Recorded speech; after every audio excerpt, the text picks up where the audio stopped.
What's up guys, Sowerz here with another commentary for you guys on the channel. This is the third commentary I've done, and yeah, I mean, looking back at some of the videos we've been doing, we did say we would mix it up for Modern Warfare 3, start bringing you guys some more content, and obviously we did our first one-clip edit, which went down really well with you guys, and then I did a gameplay analysis as well, and that seemed to go down really well, so we're definitely going to continue with those two series for you guys.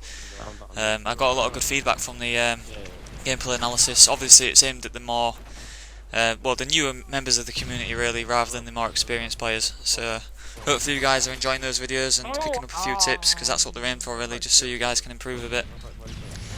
So yeah, like I say, we'll continue with those in the near future.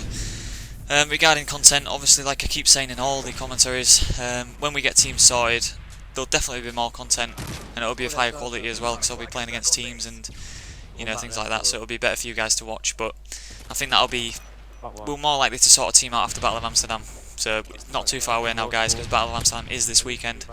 And moving on to Battle of Amsterdam, like I say, it is this weekend. It's a Modern Warfare 3 LAN event, similar to Reflex. It's run by EGS. For those of you who don't know who EGS are, they are a gaming organisation based in the Netherlands, and they are running this event called Battle of Amsterdam, known as BOA at the moment. And that is this weekend, so there's going to be plenty of top teams going to that, just like Reflex. I'd say it's pretty similar with the amount of top teams going that went to Reflex, but the lineups are slightly different.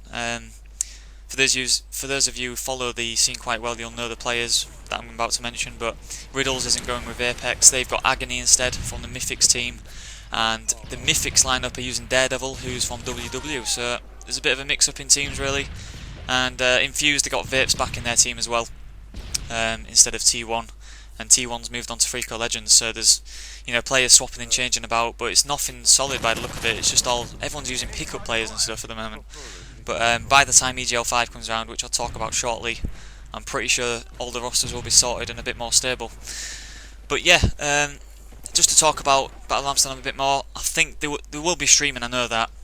I'm not sure what the stream link is, I'll put that in the description when I find that out. And that'll be starting on the Saturday morning, I'd have thought. The commentating, as far as I know, Sammy K told me, I think it's A-Spec who does the Reflex stream, and Slayer, who's a part of Apex Gaming, and he does the Decerto live stream on twitch.tv. So whoever watches the Decerto live games, Slayer's the guy behind the stream really, and sometimes he pops onto the commentator as well. So I think they've got two really good commentators there. I think Slayer's a great commentator, and I think A-Spec kind of provides a bit of unique quality, if you want to call it that. But yeah, I think that'll be a great watch, so make sure you check that stream out, and I'll put it in the description below.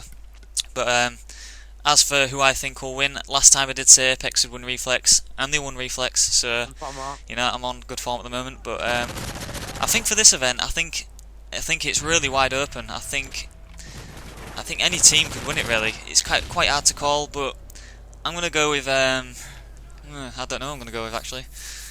I'm going to go with a bit of an upset and say Freako Legends to win. I don't know why, but I just don't have a clue who's going to win, so I'm going to say them, and then if they do win, I look really smart, and if they don't win, oh well.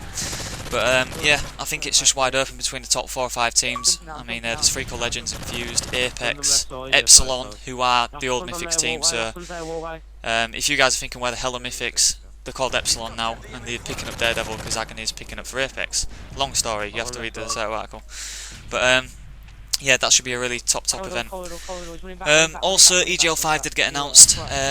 It's back in Blackpool, guys. So for me, Blackpool was a good event. I didn't place too well that event. It was probably well, we got so unlucky. I don't even want to go into it, but that was almost a year ago, so that's long and gone now. But I guess I made amends for it at EGL4. But yeah, it's good to see that it's back in Blackpool, because last time I really enjoyed it in Blackpool. Mainly because it wasn't too much hassle. It's about a 3-hour drive for me to get there, and it's not too much hassle. You get the hotel we stayed in anyway was about a 20-second walk from the hotel, the event, which is a hotel by the way. So it's it's just easy for us. We drive down there, park our car at the hotel, 20-second walk to the event, 20-second walk back after. Easy peasy really. But whereas London, EGL4 was just so much hassle with taxis and things and more expenses. And it was a much longer drive for us down there as well. But I guess I could kind of say a 3-hour drive isn't too bad to Blackpool. I mean, some people like Vapes, of Infused, he takes about 14 hours to get to Blackpool. I know that because he lives down in Cornwall. So you know, if you guys think you've got it bad with your 3-hour trips and your 7-hour trips, then I guess think yourself lucky you don't live in Cornwall, because I think Mohog lives down there as well. So them two have got a long journey up to Blackpool. But yeah, it should be a top event. I mean, I was watching Decerto live, and they were saying, Mello was saying how he thinks it could be the biggest and the best like Call of Duty RAN event in Europe to date, and I agree with that. I think, obviously, I don't know much about the EGL side of things, but I think we could easily get 70 teams if we really pushed as much as we can. I mean, the more we push it out to teams, the more teams are going to go. And every event we're just getting more and more teams. I think the last EGL we got almost 60 teams, which is really close to what MLG get for their tournaments, for what they got last year on Black Ops. So you know, maybe we could surpass them, which will be a huge shock really, because you know, MLG is massive and Call of Duty in America is massive. So for us to even rival them on teams is just huge really. Just shows how much the scene has grown and how many new players there is in the scene now. So yeah, if you guys want more information on that, check the website. It's www.ecl.eu, I'm pretty sure. And they did announce as well, EGL Online will be kicking off. And Mello did say how that the website will be really good. It should be similar to Game Battles, so there'll be plenty of ladders on there for you guys to start playing. None of this CMRS crap that you get on Game Battles, which is just the most ridiculous system I've ever seen in my life. Me and Vates play doubles on there, by the way. For those of you who don't know, I usually stream it on twitch.tv /Sowersby TV. Quick plug there. But we played this team that was 37-0 and we beat them. And I didn't have a clue how this system worked on Game Battles, but I do now anyway. Anyway, they disputed it, and some community vote went down, and they won it, even though we submitted evidence. I mean, it's just the most crazy system ever. So Game Battles is completely screwed. So I can't wait for this EGL Online to get going, really. Run some doubles with Vapes, I guess, on there. Hopefully they'll have a good system and some good refs on there. But yeah, I'm sure they'll announce that pretty shortly on Decerto. So yeah, that kind of wraps up a bit of an EGL and the Battle of Amsterdam submarine away. I'll put some description links in the bottom for the stream for Battle of Amsterdam and the EGL website as well if you want to find out more information about that. Yeah, so to talk about Modern Warfare 3 a bit more, I wanted to talk about this conspiracy theory I'd heard on a video from Holodedoc, who's a commentator in America. He usually does videos for Optic Gaming, and he was talking about how he thinks Infinity Ward could purposely not be putting LAN in to Call of Duty to stop MLG from putting it on the circuit. Now, when I first heard this, I was like, okay, what the hell are you talking about? Why would they want to stop it? But then he made a very good point about CodElite, which is that CodElite could potentially be aiming towards a more competitive side of gaming. And if they are doing that, they don't obviously want MLG rivaling it. So it kind of throws into the mix, you know, do they want to stop MLG from doing Call of Duty on the circuit? And I was kind of thinking about it, and the more I described about it, the more likely it seemed, because he was saying about how Treyarch explained it was a really simple job to put LAN in.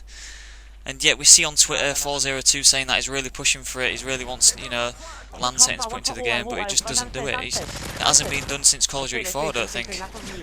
Call of Duty 4 in the XL days, we used to play, at first we played on the LAN settings, which had nothing unlocked. We had to use the standard default classes, which meant Iron Sight M16s and silenced MP5s only, no dead silence. You know, all those guys with the Astros back in the day cranked up the red sets and they could hear footsteps across the map. It was just ridiculous.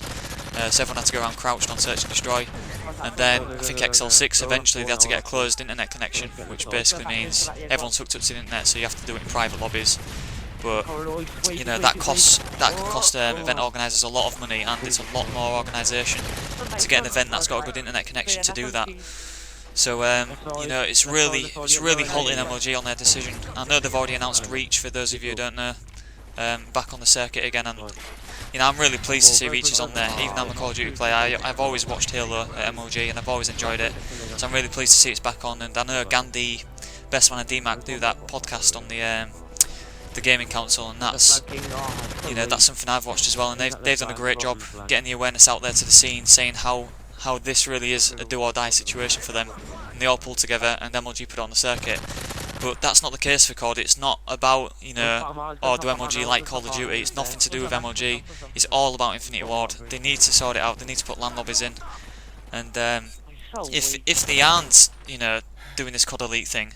I can't see why they wouldn't. I really don't see why they wouldn't. It's a bit of a confusing situation. It's a bit annoying for the American teams, obviously, because it's going to massively change their direction. You know, they're going to take in Call of Duty. Right, guys, that's going to do it for this week's commentary. Please like the video.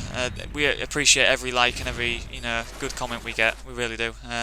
Hopefully you guys like it. We're definitely going to bring out more content for you guys. One clip edits, gameplay analysis, live comms, all sorts. So yeah. Please like the video and I'll see you next time, guys. Cheers.